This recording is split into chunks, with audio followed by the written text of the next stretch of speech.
नमस्कार दोस्तों, social science का दूसरा चैप्टर भारत की सांस्कृतिक विरासत, परंपराएं, हस्तकला और ललित कलाओं में मैं आप सबका एक बार फिर से स्वागत करता हूं। दोस्तों, इस वीडियो में हम इस पार्ट की एंडिंग देखने वाले हैं। इससे पहले जो मैंने पहला वीडियो बनाया था, उसमें मैंने भारत की सांस्कृतिक विरासत की परंपराओं के और हस्तकलाओं के बारे में पढ़ाया था।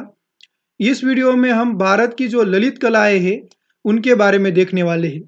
ललित कलाओं का मतलब मैंने पहले भी बताया था, गीत गाना, संगीत, नृत्य करना और नाटक ये ललित कलाओं में आता है।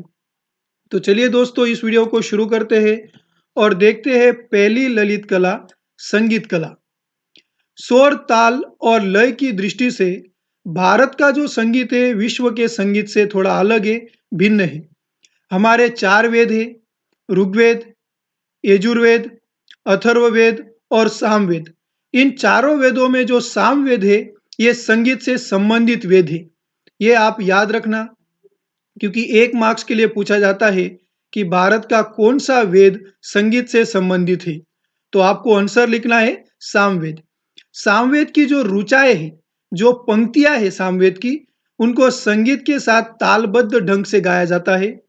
संगीत में गायन और वादन दोनों का समावेश होता है। सारे गम, पदनी ये संगीत के मुख्य 7 स्वर है।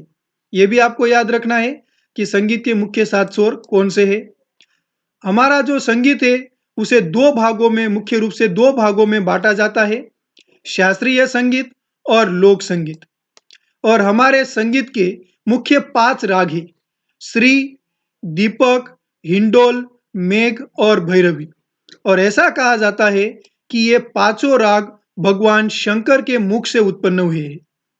हमारे संगीत पर बहुत से ग्रंथ भी लिखे गए हैं, जिनमें से प्रमुख ग्रंथ आज हम देखेंगे, जिनमें संगीत मकरंद, संगीत रत्नाकर और संगीत परिजात। तो यहाँ पर हमने परिचय लिया हमारी संगीत कला का। देखते हैं हमारे संगीत पर लिखे गए ग्रंथों के बारे में। पहला ग्रंथ संगीत मकरंद। जो संगीत मकरंद है, इसकी रचना ईस्वी सन 900 में पंडित नारद ने की है। इन्होंने अपने इस संगीत मकरंद में 19 प्रकार की वीणा और 101 प्रकार के ताल का वर्णन किया है। फिर दूसरा ग्रंथ हम देखते हैं संगीत रत्नाकर। संगीत रत्नाकर के जो रचयिता है वो है पंडित सारंगदेव। पंडित सारंगदेव दौलताबाद में रहते थे। दौलताबाद महाराष्ट्र में आता है और महाराष्ट्र भारत के बीचों बीच आता है। तो दौलताबाद में रहने के कारण इसमें, इस संगीत रत्नाकर में उत्तर भारत और दक्षिण भारत दोनों ही संगीत का उसमें मेलजोल दिखाई देता है। क्योंकि दौलताबाद में रहते हैं, इसीलिए पंडित सारंगदेव को उत्तर भारत के भी संगीत का ज्ञान था और दक्षिण भारत के भी संगीत का ज्ञान था। इसीलिए उनका ग्रंथ संगीत रत्नाकर में उत्तर भारत और दक्षिण भारत दोनों की झलक दिखाई देती है।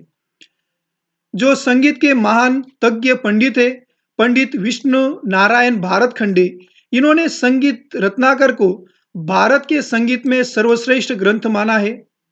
फिर से कहना चाहूंगा, पंडित विष्णु नारायण भारतखंडे ने संगीत रत्नाकर को भारत भारत के संगीत के लिए सर्वश्रेष्ठ ग्रंथ कहा है। और उन्होंने ये भी कहा है कि संगीत के अंगों को समझना हो तो संगीत रत्नाकर सर्वश्रेष्ठ ग्रंथ है। चलिए देखते हैं अगला ग्रंथ संगीत परिजात। पंडित अहोबल ने 1665 में संगीत परिजात इस ग्रंथ की रचना की। यहाँ पर किताब में मिस्टेक हो गई है, गलती से यहाँ पे 1965 है किताब में, जिसे आप 1665 कर लेना, क्योंकि ये ग्रंथ जो है संगीत परिजात, पंडित अहोबल ने इसकी रचना 1665 में की है। उत्तर हिंदुस्तानी संगीत पद्धति के लिए, जो उत्तर हिंदुस्तानी संगीत पद्धति है उसके लिए यह ग्रंथ बहुत ज्यादा महत्वपूर्ण है, संगीत परिजात। और पंडित अहोबल ने संगीत परिजात में विविध रागों का एक महत्वपूर्ण लक्षण बताया है। पंडित अहोबल ने कहा था कि सभी रागों का एक अपना अपना महत्वपूर्ण लक्षण होता है और सभी राग एक दूसरे से अलग होते हैं और अपना स्वतंत्र अस्तित्व रखते हैं और उनकी खास विशिष्टता होती है। उन्होंने 29 प्रकार के स्वरों को भी बताया है। तो संगीत परिजात, इसके बारे में हमने देखा। आगे हम देखते हैं कुछ महान विद्वान हमारे देश में हो गए जिन्होंने संगीत के क्षेत्र में, संगीत कला के क्षेत्र में बहुत ज़्यादा उल्लेखनीय काम किया है। देखते हैं उनके बारे में। अलाउद्दीन खिलजी के समय महान संगीतकार थे अमीर खुसरो। इन्होंने संगीत और शायरी में जो योगदान दिया था, इसके लिए उनको तूती-ए-हिंद के रूप में प्रसिद्धि मिली है। जो अमीर खुसरो थे, उन्होंने संगीत और शायरी में इतना योगदान दिया था कि उनको तूती-ए-हिंद भी कहा जाता है। 15वीं और 16वीं सदी में भक्ति आंदोलन शुरू हुआ था और उस भक्ति आंदोलन में सूरदास, कबीर, तुलसीदास, चैतन्य महाप्रभु, मीरा, नरसिंह मेहता, इन्होंने भजन और कीर्तनों से देश को पूरा भक्तिमय वातावरण में डुबा दिया था, मतलब देश का वातावरण भक्तिमय कर दिया था। तो ये लोगों का भी हमारे संगीत को विकास करने में बहुत ज़्यादा योगदान है। उसके उपरांत 15वीं सदी में जो स्वामी हरिदास के शिष्य थे बैजू बावरा और तानसेन, इन लोगों ने भी संगीत में बहुत योगदान दिया है। गुजरात की संगीत जोड़ी थी, दो बहनें थी, ताना रीरी, इन्होंने भी संगीत में विशेष योगदान दिया है। मैंने पिछले वीडियो में आपको कहा था कि ताना रीरी ये अकबर के दरबार में नृत्य करती थी। तो अकबर के दरबार में ये संगीत और नृत्य ये कार्यक्रम करने के लिए बहुत ज़्यादा उत्कृष्ट स्थान था इनका। तो ये सब लोगों ने हमारे संगीत को बहुत ज़्यादा विकास किया है। हमने देखा हमारी संगीत कला के बारे में। आगे बढ़ते हैं, अगली ललित कला है नृत्य कला, जिसे हम इंग्लिश में कहते हैं डांस। तो देखते हैं हमारी नृत्य कला, डांस किस प्रकार से निर्माण हुआ। नृत्य शब्द की उत्पत्ति संस्कृत का मूल शब्द नृत्य से हुई है, नृत्य, और नृत्य ताल और लय के साथ सौंदर्य की अनुभूति करवाता है। जब नृत्य कोई करता है तो उस समय ताल और लय भी होता है और एक सौंदर्य झलकता है किसी के नृत्य करने से, किसी के डांस करने से। ऐसा कहा जाता है कि नृत्य कला जो है उसको स्वर्ग से पृथ्वी पर लाने का सर्वप्रथम जो कार्य किया है वो भगवान शिव ने किया है, और इसीलिए भगवान शिव को नृत्य कला का सर्वश्रेष्ठ नटराज माना जाता है। हमारे देश में बहुत से शास्त्रीय नृत्य है, जैसे भरतनाट्यम, कुचिपुड़ी, कथक, कथकली, ओडिसी, मणिपुरी, इन सबको हम विस्तृत में देखेंगे। तो दोस्तों, आपको नृत्य कला के बारे में पता चल गया होगा। संस्कृत शब्द नृत्य से नृत्य कला शब्द निर्माण हुआ, संस्कृत शब्द नृत्य से नृत्य शब्द निर्माण हुआ, और नृत्य से हमें बहुत ज़्यादा आनंद की अनुभूति होती है, और नृत्य जो है स्वर्ग से लाने का काम भगवान शिव ने किया है। देखते हैं नृत्य कला में पहला नृत्य है यहाँ पे भरतनाट्यम। भरतनाट्यम का उद्भव हुआ है तमिलनाडु राज्य का तंजावुर जिले से। भरतनाट्यम जो है उसकी निर्मित तमिलनाडु राज्य के तंजावुर जिले से हुई है, ऐसा माना जाता है। देखते हैं हम तंजावुर जिला। ये जो आपको दक्षिण में भाग दिख रहा है इस प्रकार से, ये भारत का दक्षिण राज्य, ये तमिलनाडु राज्य है, और यहाँ पे आता है तंजावुर। तो ये तंजावुर जो है, यहाँ से भरतनाट्यम, इस नृत्य कला की, ये भरतनाट्यम की निर्मित हुई है, ऐसा माना जाता है। आगे हम बढ़ते अपने ही वापस हम अपने पैराग्राफ पे आ जाते हैं। तो भरतनाट्यम जो है तमिलनाडु राज्य के तंजावुर जिले से इसकी निर्मित हुई है, ऐसा माना जाता है। भरत मुनि रचित नाट्यशास्त्र और नंदिकेश्वर रचित अभिनव दर्पण, ये दोनों जो ग्रंथ है, भरत मुनि रचित नाट्यशास्त्र और नंदिकेश्वर रचित अभिनव दर्पण, ये दोनों ग्रंथ भरतनाट्यम के विकास में और बहुत ज़्यादा महत्वपूर्ण ग्रंथ माने जाते हैं। ये दोनों ग्रंथों को भरतनाट्यम का आधार स्रोत माना जाता है। आधार स्रोत मतलब जैसे कि ये दोनों ग्रंथों से भरतनाट्यम का विकास हुआ हो।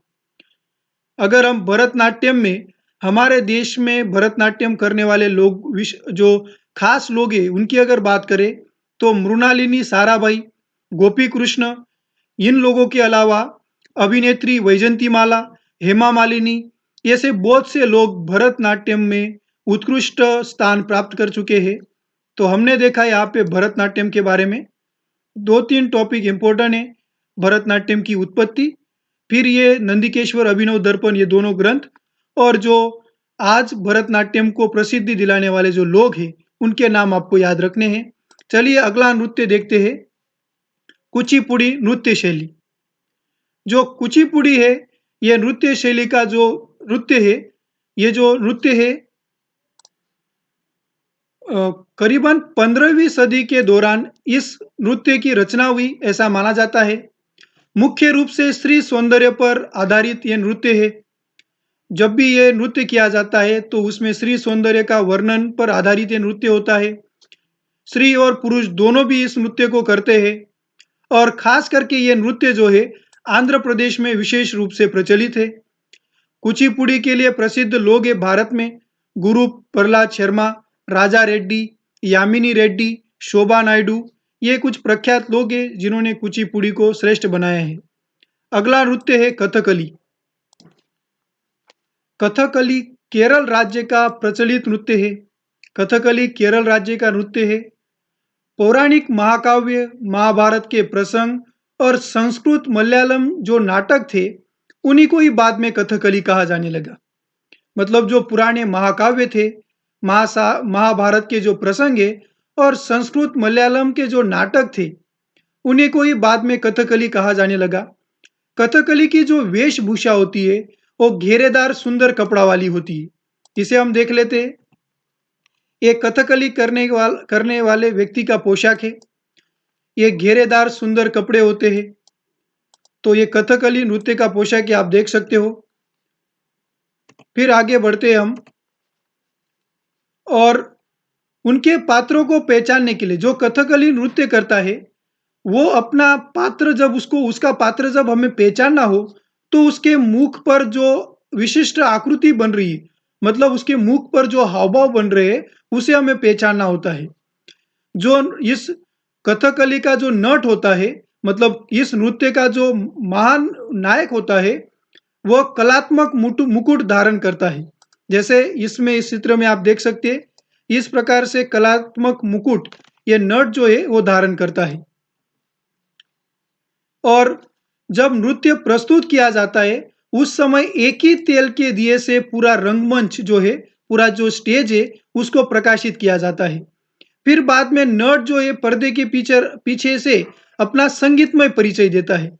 मतलब वो अपने बारे में बताता है, लेकिन जैसे अगर हम हमारे बारे में नाम बताते हैं उस हिसाब से नहीं, वो संगीतमय तरीके से अपना परिचय देता है।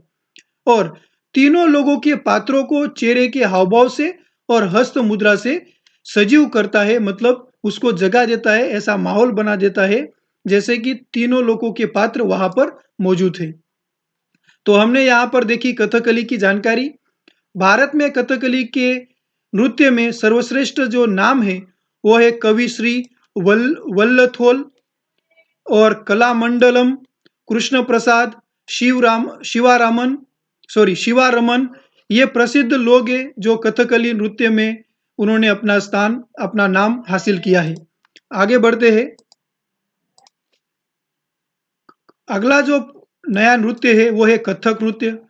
कथन करे सो कथक कहावे, इस युक्ति पर से कथक शब्द की निर्मित हुई। कथन करे सो कथक कहावे, इस युक्ति से कथक शब्द आया है। महाभारत में श्री कृष्ण और गोपियों के साथ जो नृत्य कथाएं हैं, महाभारत की जो श्री कृष्ण और गोपियों की जो नृत्य कथाएं हैं, उन्हीं कथाओं पर यह नृत्य कथक नृत्य आधारित है। मतलब ज्यादातर भगवान श्री कृष्ण पर और गोपियों पर ये जो कथक नृत्य है वो आधारित है। उत्तर भारत में जो वैष्णव संप्रदाय था, उत्तर भारत में आज भी जो वैष्णव संप्रदाय है, उनकी श्रृंगार भक्ति मतलब वो भगवान की मूर्ति को सजाते हैं आभूषणों से, सुंदर से सुंदर प्रकार के वस्त्रों से। तो उनकी ये जो श्रृंगार भक्ति है, इसके कारण कथक नृत्य का विकास बहुत ज्यादा हुआ है उत्तर भारत में। और इसीलिए कथक नृत्य जो है हमें उत्तर प्रदेश में ज्यादातर देखने को मिलता है। इस नृत्य में एक पैर पर गोल गोल घूमना होता है और नृत्य के प्रसंग को प्रदर्शित करना होता है। और इस नृत्य में जो महिलाएं होती है वो चूड़ीदार पायजामा और ऊपर घेर वाला वस्त्र पहनती है। कथक नृत्य में जो सर्वस्व स्थान हासिल किया है, उनमें पंडित श्री बिरजू महाराज, सितारा देवी, कुमुदिनी लाखिया, ये लोग सर्वश्रेष्ठ है कथक नृत्य में। तो आपको कथक नृत्य के बारे में समझ में आ गया होगा। अगला नृत्य है मणिपुरी।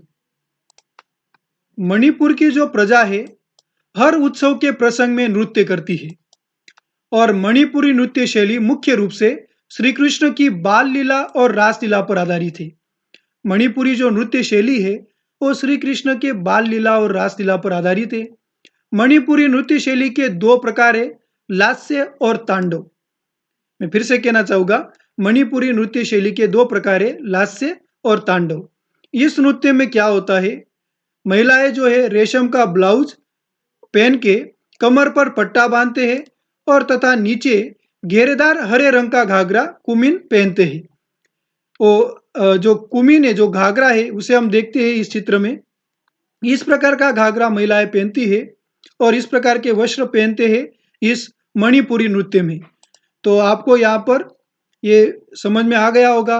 और मणिपुरी नृत्य में गुरु आमोबी सिंह, आतोम्बे सिंह, ये उनका नाम है, गुरु आमोबी सिंह, आतोम्बे सिंह, गुरु बिपिन सिन्हा, नैना झवेरी, निर्मल मेहता, इन्होंने मणिपुरी को देश विदेश में प्रसिद्ध दिलाई है।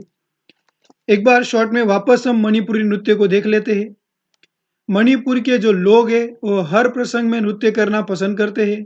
मणिपुरी नृत्य शैली श्री कृष्ण की बाल लीला और रासलीला पर आधारित है। मणिपुरी नृत्य शैली के दो प्रकार है, लास्य और तांडव। महिलाएं रेशम का ब्लाउज पहन करके कमर पर पट्टा बांध के और नीचे घेरदार हरे रंग का घाघरा पहनकर, जिसे वो कुमिन कहते हैं, ये जो नृत्य है वो करते हैं।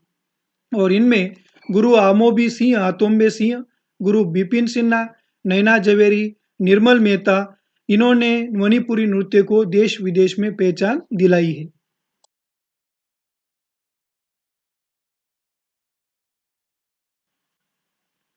अगला टॉपिक देखते हैं, नाट्यकला। भारतीय नाट्यकला की मुख्य विशेषता है कि ये हमें मनोरंजन के साथ संस्कार भी देती है। मतलब जब हम नाटक देखते हैं तो हमें मनोरंजन तो होता ही है, उसके साथ साथ हमें संस्कार भी मिलते हैं। नाटक का संचालन करने वाला जो सूत्रधार होता है और नाटक में मनोरंजन जो निर्माण करने वाला विदूषक होता है, ये सूत्रधार और विदूषक की जोड़ी ने भारतीय नाटक को एक अलग पहचान दी है। भरत मुनि ने जो नाट्यशास्त्र ग्रंथ लिखा है, इस नाट्यशास्त्र ग्रंथ का हमेशा उपयोग किया जाता है नाट्य कला को सुधारने के लिए, नाट्य कला को और विकसित करने के लिए। नाट्य लेखन और मंचन द्वारा रंगमंच पर दृश्य, श्रव्य एवं अभिनव के त्रिवेणी संगम से नाट्य कला सबको आनंदित करती है। मतलब जब मंच पर, रंगमंच पर जब नाटक हो रहा हो, तो उसे हम दृश्य मतलब हम उसे देख सकते हैं, श्रव्य उसे हम सुन सकते हैं, और अभिनय और उनका अभिनय को हम देख सकते हैं और सुन सकते हैं। तो इस त्रिवेणी संगम से नाट्य कला जो है सबको आनंदित करती है। यह अबाल वृद्ध का मनोरंजन और लोक शिक्षण करने वाली प्राचीन कला है। मतलब इस नाट्य कला से अबाल मतलब बालकों को और वृद्ध मतलब बुजुर्गों को सबका मनोरंजन इससे होता है और सबको शिक्षा मिलती है। भरत मुनि इस कला में सभी कलाओं का समन्वय मानते हैं। भरत मुनि कहते हैं कि नाट्य कला में सभी कलाओं का समन्वय है। वे नाट्य कला का वर्णन करते हुए कहते हैं कि ऐसा कोई शास्त्र नहीं है, ऐसा कोई शिल्प नहीं है, ऐसी कोई विद्या नहीं है, ऐसा कोई कर्म नहीं है कि जो नाट्य कला में न हो। ये भरत मुनि के वाक्य है और नाट्य कला से संबंधित ऐसे विचार है उनके कि ऐसा कोई शास्त्र नहीं है, ऐसा कोई शिल्प नहीं है, ऐसी कोई विद्या नहीं है और ऐसा कोई कर्म नहीं है जो नाट्य कला में न हो। इस पंक्ति को आप अच्छे से याद रखना, क्योंकि 2 मार्क्स के लिए पूछा जाता है हमेशा कि भरत मुनि नाट्य कला से संबंधित, अपने भरत मुनि नाट्य कला से संबंधित क्या कहते हैं। और आगे देखते हैं हम। भरत मुनि ने अपना प्रथम नाटक जो लिखा था उसका नाम है देवासुर संग्राम। देवासुर संग्राम एक कहानी है, मतलब भरत मुनि ने लिखी हुई, जिसमें देव और असुरों का युद्ध होता है और उस युद्ध में असुर मतलब राक्षसों का विजय होता है। ये प्रथम नाटक है भरत मुनि द्वारा लिखा गया देवासुर संग्राम। संस्कृत साहित्य में जो महाकवि हुए हैं, महाकवि भास, इन्होंने महाभारत पर आधारित 3 नाटकों को लिखा है, कर्णभार, उरुभंग और दूतवाक्यम।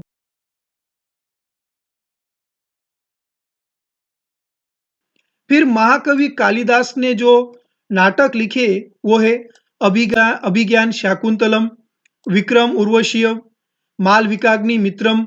ये 3 रचनाएं महाकवि कालिदास की है। ये तीनों प्रेम प्रेम प्रसंग पर नाटक है और बहुत ही सुंदर नाटक है। आप चाहे तो उनको यूट्यूब से इनको सर्च करके और इनके बारे में देख सकते हो। इसके उपरांत बहुत से प्राचीन काल में जो नाट्य कला लिखने वाले नाट्यकार हुए हैं, उनमें हम गुजरात के कुछ विद्वान ले सकते हैं। जैसे गुजरात की नाट्य कला में जयशंकर जो है, इनको सुंदरी नाम से भी जाना जाता है। इन्होंने बहुत से नाटक लिखे। इसके अलावा अमृत नायक, बाबूलाल नायक और ये कुछ नाम दिए प्राणसुख नायक, दीना पाठक। इनमें से 2-3 नाम आप याद रख सकते हो। तो यहाँ पर हमने नाट्य कला के बारे।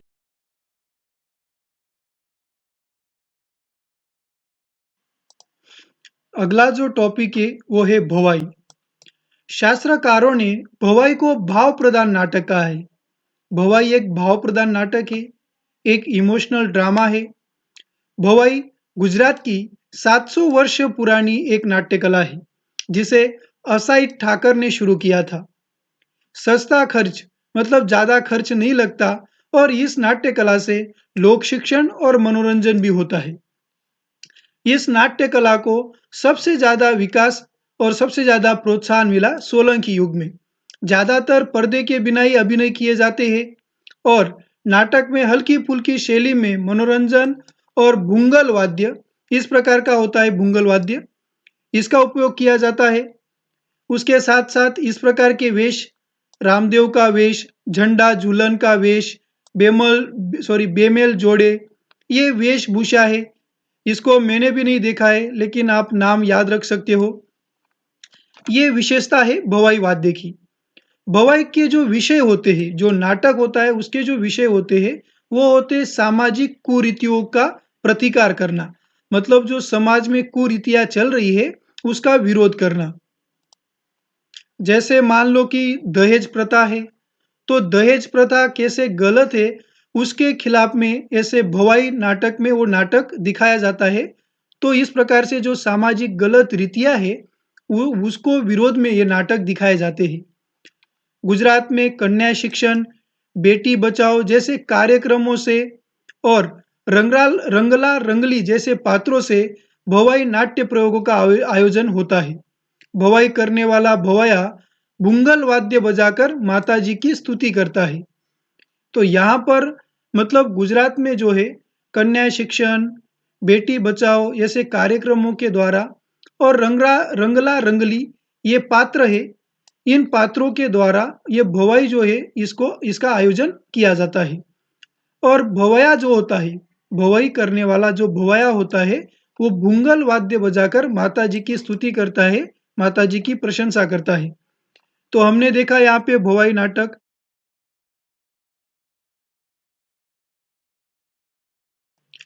अगला जो टॉपिक है आदिवासी नृत्य। गुजरात के जो आदिवासी नृत्य होते हैं, जो आदिवासी लोग गुजरात में ये नृत्य करते हैं, वे होली, कुछ दूसरे त्योहारों, विवाह अवसर मतलब शादी समारंभ में, देवी देवताओं को खुश करने के लिए और मेले के समय इस प्रकार के नृत्य करते हैं। ज्यादातर जो गुजराती नृत्य है, इन आदिवासियों के जो ज्यादातर नृत्य है वो वृत्ताकार होते हैं, ऐसे गोल घूमते हुए वो नृत्य करते हैं। और नृत्य जब करते हैं उस समय जो पारंपरिक वाद्य यंत्र है, ढोल, मंजीरा, डब, तुरही, तंबूरा, इनको ही वो बजाते हैं और उनकी स्थानीय बोली भाषा में वो गाना गाते हैं। स्थानीय बोली भाषा में गाना गाते हैं और इस प्रकार के मंजीरा, तुरही, तंबूरा ऐसे वाद्य यंत्र को बजाकर वो नृत्य करते हैं। ऐसे नृत्यों में जो चाड़ो नृत्य है उसमें मोर गिलहरी, गोरैया ऐसे पक्षियों की नकल की जाती है। कुछ ऐसे नृत्य डांग में भी है, जैसे मालिनो चाड़ो, ठाकरिया चाड़ो, ऐसे नृत्य डांग में भी देखने को मिलते हैं। जबकि जो भील और कोली जातियों का जो नृत्य है, श्रमहारी टिप्पणी नृत्य, ये भील और कोली जाति का जो श्रमहारी टिप्पणी नृत्य है, उसमें ये लोग एक लकड़ी को जमीन पर टकराते हैं और नृत्य करते हैं।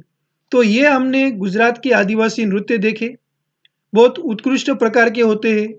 अभी हम इसको समझ रहे हैं, तो शायद हम पाठ को पढ़ रहे हैं तो शायद थोड़ा बोरिंग होता होगा, लेकिन जब हम नृत्य देखेंगे तो हमें बहुत ही ज़्यादा आनंद आएगा। चलिए आगे बढ़ते हैं, अगला टॉपिक है गुजरात का प्रसिद्ध नृत्य गरबा।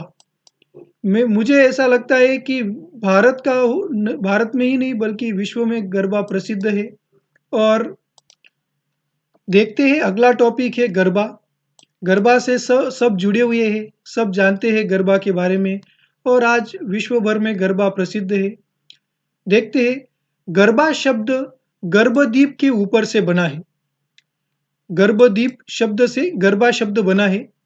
छिद्रों वाले मिट्टी का घड़ा होता है और उस घड़े के अंदर दीपक जलाया जाता है और उसके चारों ओर घूमते हुए, अथवा तो इस घड़े को सिर पर रख के वृत्ताकार गोलाकार घूमते हुए गरबा नृत्य किया जाता है।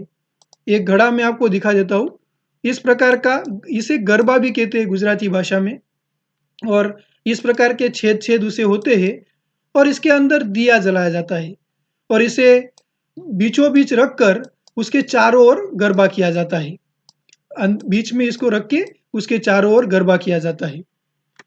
खास करके जब हम गरबा देखते हैं, गुजरात में ये गरबा होता है नवरात्रि के समय, साधारणतः अश्विन सुदी 1 से अश्विन सुदी 9 तक, मतलब साधारणतः अक्टूबर महीने में ये होता है। 1 तारीख से 9 तारीख तक 9 दिनों तक ये चलता है, मतलब 9 दिनों तक का ये गरबा होता है। और कई कई जगह पर 10 दिनों तक भी गरबा खेला जाता है। इसमें माँ जगदम्बा की पूजा की जाती है। गुजराती महिलाएं जो है गरबा गाती है।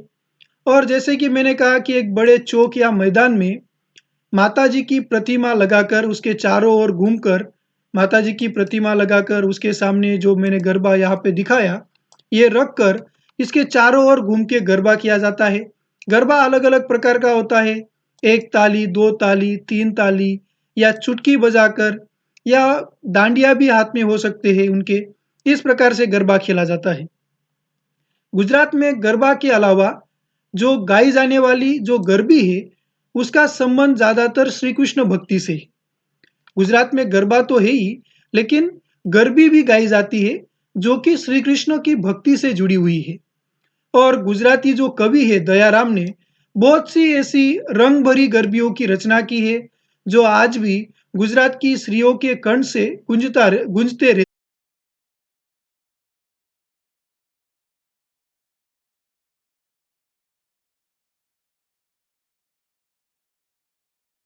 जो नृत्य है वो है रास। रास एक बिल्कुल गरबा जैसा ही होता है। वृत्ताकार घूमते हुए इस नृत्य को किया जाता है। अपने यहाँ ऐसी कथा है कि भगवान श्री कृष्ण ने भक्त नरसिंह मेहता को रासलीला सुनाई थी। गुजरात में अधिकतर समय जो रास, एक जो नृत्य है, वो नवरात्रि और जन्माष्टमी के त्योहारों में खेला जाता है।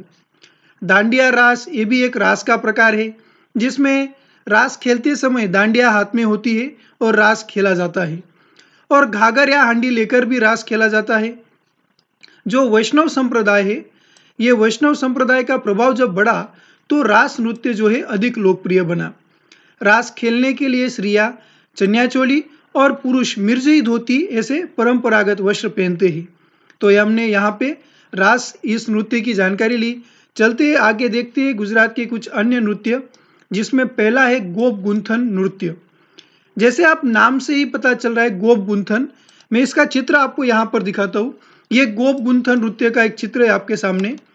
इस प्रकार से बीचों बीच खंबा हो, या कोई पेड़ भी हो सकता है, या मंडप वो डालते हैं और बीचों बीच में खंबे या पेड़ को इस प्रकार से डोरी बांधते हैं। और ये जो नृत्य करने वाले हैं, एक हाथ में होता है डांडिया और दूसरे हाथ में उन्होंने ये डोरी का किनारा पकड़ा हुआ होता है और गोल घूमते हुए नृत्य करते हैं और एक आदमी आगे जाता है, दूसरा आदमी बाहर आता है, इस प्रकार से ये नृत्य होता है। यहाँ पे आप देख सकते हो, ये बाहर की तरफ है तो ये अंदर की तरफ, ये बाहर की तरफ है तो ये अंदर की तरफ। तो इस प्रकार से ये नृत्य खेला जाता है। यहाँ पर देख लेते हैं, हमने जैसे जानकारी ली कि मंडप, खंबा या वृक्ष के साथ डोरी बांधी जाती है और समूह में नृत्य किया जाता है। एक हाथ में डोरी और दूसरे हाथ में डांडिया होता है। तो इस प्रकार से ये गोल गुम्फा नृत्य जो है उसकी जानकारी आप लिख सकते हो। अगला जो है एक इसमें मैं बताना चाहूँगा कि गोल गुम्फा नृत्य में जब वो नृत्य करते हैं आगे पीछे होकर तो गूंथने की क्रिया होती है। ऐसा लगता है कि ये लोग कुछ गूंथने की क्रिया कर रहे हैं, इसलिए इसको कहा जाता है गोल गुंथन नृत्य। अगला है सिद्धियों का धमाल नृत्य। सिद्धि जो है ये लोग मूल अफ्रीका के हैं, लेकिन वर्तमान में गिर के मध्य जो जाम्बूर है वहां पर सिद्धि लोग रहते हैं। ये नृत्य करते समय एक मशीरा लेते हैं। मशीरा मतलब नारियल का जो छिलका होता है उसके अंदर कोड़िया या छोटे पत्थर डाल देते हैं और उसके ऊपर कपड़ा बांध देते हैं और फिर खड़खड़ आवाज करने के लिए उसका उपयोग किया जाता है मशीरा का। और वो खड़खड़ आवाज के साथ मोर पंख और छोटी छोटी जो ढोल है उसके साथ गाते हैं और वृत्ताकार घूमते हुए नृत्य करते हैं और आरोह अवरोह के साथ हो ऐसी आवाज भी निकालते हैं नृत्य करते समय। और जब नृत्य में होने वाली ये जो आवाज होती है, ये सिद्धियों के धमाल नृत्य में जो आवाज होती है उससे पहाड़ों एवं जंगलों में प्रतिध्वनि उत्पन्न होने लगती है और बहुत सी बार नृत्य करते समय पशु पक्षियों की आवाज की नकल भी ये करते हैं। तो ये हमने यहाँ पर देखा सिद्धियों का धमाल नृत्य। ये जानकारी आसानी से आप याद कर सकते हो। अगला नृत्य हम देखते हैं मेरायो नृत्य, पडार नृत्य और कोलियो और मेरका नृत्य। पहला देखते हैं मेरायो नृत्य। मेरायो नृत्य जो है बनासकांठा का जो वाव क्षेत्र है वहां पर सरखड़ नाम की एक घास पाई जाती है। उस घास से तोरण जैसे झुमके के द्वारा मेरायो गूंथा जाता है, मेरायो बनाया जाता है। ऐसा मैं यहाँ पर दिखाना चाहूंगा। इस प्रकार से मेरायो होता है, मतलब सरकड़ जो घास है जो वाव क्षेत्र में पाई जाती है, सरखड़ घास, इस घास से ऐसा मेरायो बनाया जाता है और ढोल की आवाज में ये तलवार का जो डावपेच होता है, जैसे तलवार करने वाला डावपेच करने वाला जिस प्रकार से डावपेच करता है वैसे ये आदमी उठक बैठक करते हुए ये डांस करता है मेरायो नृत्य। तो आप समझ में आपको आ गया होगा। अगला जो नृत्य है वो है पडार नृत्य। सुरेंद्र नगर जैसे क्षेत्रों में पडार जाति के लोगों द्वारा यह पडार नृत्य किया जाता है। मंजीरा और दांडिया के साथ लय और ताल के साथ शरीर को जमीन के नजदीक लाकर बैठना होता है। इस नृत्य में दांडिया और मंजीरा के साथ लय और ताल से शरीर को जमीन के नजदीक लाकर बैठना होता है और जब ऐसा ये नृत्य करते हैं तब ऐसा लगता है जैसे कि सागर की लहरें हो या सागर की लहरें पर जहाज हिल रहा हो, ऐसा दृश्य खड़ा होता है, ऐसा दृश्य दिखाई देता है। तो हमने देखा पडार नृत्य। अगला जो नृत्य है वो सौराष्ट्र के कोलियों का कोली नृत्य। ये जब नृत्य करते हैं तो सिर पर गोल घुमावदार पगड़ी बांधते हैं और इस पगड़ी के छोर पर छोटे छोटे गोल दर्पण वाले हरे पट्टे भी बांधते हैं। कमर पर रंगीन कमरबंद पहना जाता है और फिर बाद में ये नृत्य करते हैं। एक बार फिर से देखते हैं सौराष्ट्र का कोली नृत्य। ये कोली लोग जो है नृत्य करते समय सिर पर गोल घुमावदार पगड़ी बांधते हैं और उसके सिर पर छोटे छोटे गोल दर्पण वाले हरे पट्टे भी वो बांधते हैं। कमर में रंगीन कमरबंद पहनते हैं। तो इस प्रकार का होता है सौराष्ट्र का कोली नृत्य। इसी तरह सौराष्ट्र के मेर में भी नृत्य करते हैं जो उनकी वो जातियां। भरवाड़ नृत्य होता है। तो ये कुछ गुजरात के प्रसिद्ध प्रसिद्ध नृत्य हमने देखे। तो दोस्तों यहाँ पर ये दूसरा टॉपिक समाप्त करता हूँ मैं। जय हिंद, जय भारत।